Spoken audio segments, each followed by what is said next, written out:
Xo'p, assalomu alaykum hammaga yana bir marta. Bu ikkinchi darsimiz. Ikkinchi darsimiz operatorlarning konversiyasi bo'yicha bo'ladi. Ya'ni kim qancha sotgan, nima bo'lgan, nima qilgan.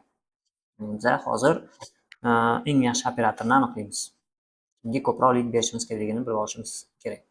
Uning uchun nima qilamiz? Uning uchun bizada xo'p, ma'lum bir period bo'yicha olsak bo'ladi yoki umumiy olsak bo'ladi. Ma'lum bir period bo'yicha olamiz. Masalan, filtrga kiramiz, qaysi period bo'yicha olamiz?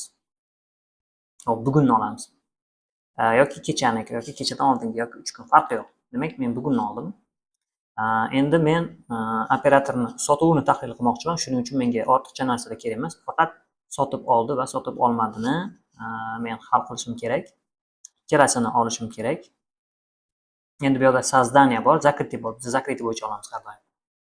Закрытие за сегодня mana shu число bo'yicha olamiz.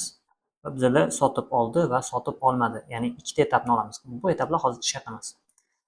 Hop, endi bizga kerakli filtrni o'rnatib oldik. Endi print knopkasini bosamiz. Hop, print knopkasini bosganimizdan keyin qaranglar, bizda mana o'sha ikkita etap ajratib olib berildi. Endi buni biza eksport qilib olamiz. Chunki CRM o'zida emas, Excelda analiz qilganimiz osonroq. Excel export.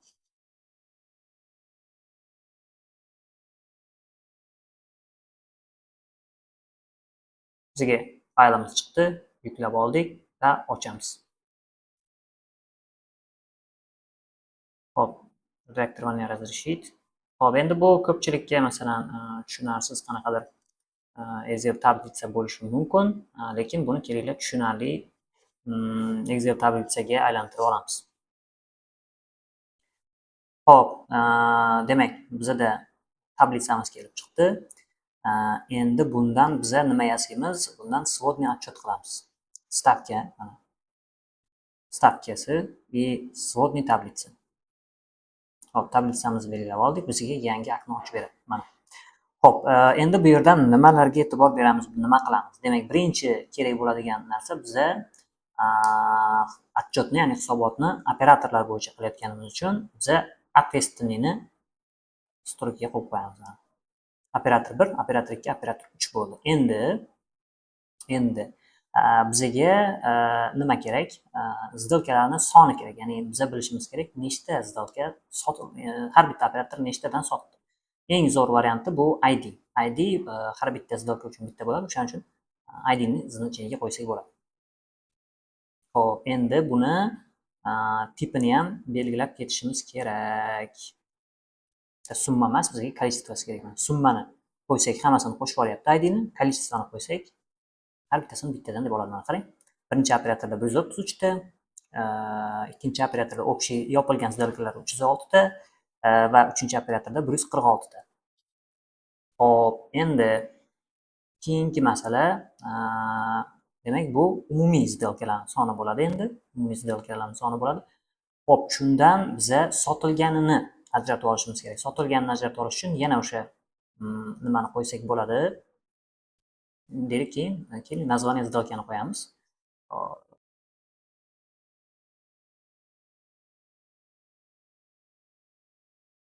Filtr. Hop, filtr qo'ydik. Bu filtrdan biz nimani olamiz? Hop, faqat sotib oldi. Sotib oldi, sotib olmadi. Mana endi ko'rsak bo'ladi. Mana birinchi operator 14 ta сделка yopgan, ikkinchi operator 47 ta сделка yopgan, uchinchi operator esa u ham 14 ta сделка yopibdi. Общий 76 ta сделка sotib olganlarda turibdi. Hop, endi sotib olgan, ya'ni sotilganlarni umumiy budjetini qo'shamiz. Shuning uchun mana bu joyda mana budjet degan joy bor.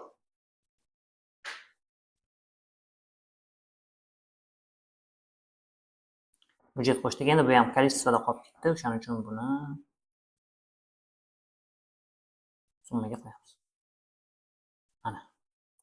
Xo'p, endi nima bo'ldi? Bizda operator 1 umumiy sotgan сделкалар soni 14 ta. Demak, bu 7 million, 11 million va 38 million. Общий 57 million 900 mana chiqib keldi. Boyagi ko'rsatkich. Hop, endiki masala bu narsani hop, endi to'g'ri tushunasizlar. Excelda professional emasman, shuning uchun qo'ldan kelgancha tushuntirib ketaman. Buni endi biza boshqa joyga olsak bo'ladi, chunki ishlashga удобно bo'lishi kerak bu narsa. Oxirida hammasini bitta qilib yig'amiz. Mana bu joyga tashlayman buni.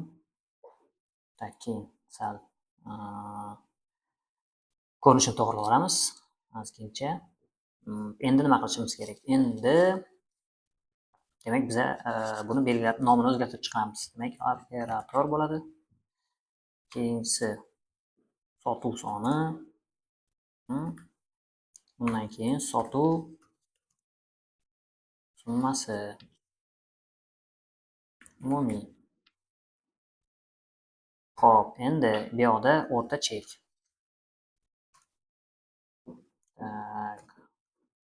O'rta chek. Endi o'rta chekni qanaqa hisoblaymiz? Mana buni bo'lamiz bunga.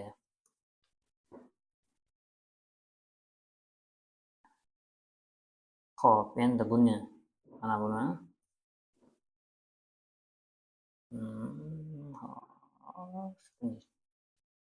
endi rublda bo'lib qoldi. So'mga o'zgartirib qo'ysa bo'ladi buni. Ichidan o'zgartirish kerak. Shuning uchun tegganim yo'q. Siz Excelda o'zingizga to'g'rilab olsangiz bo'ladi.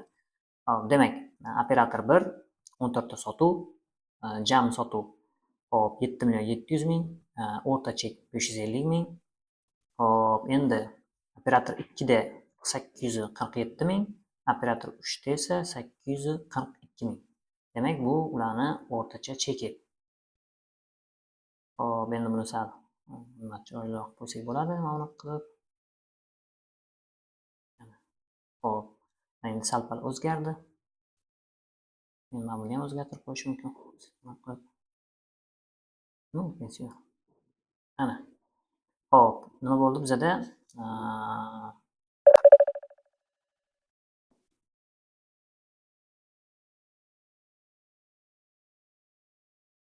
Har bir operator bo'yicha biz sotuv sonini chiqarib berdik va o'rta chekni chiqarib berdik. Tayyor bo'ldi.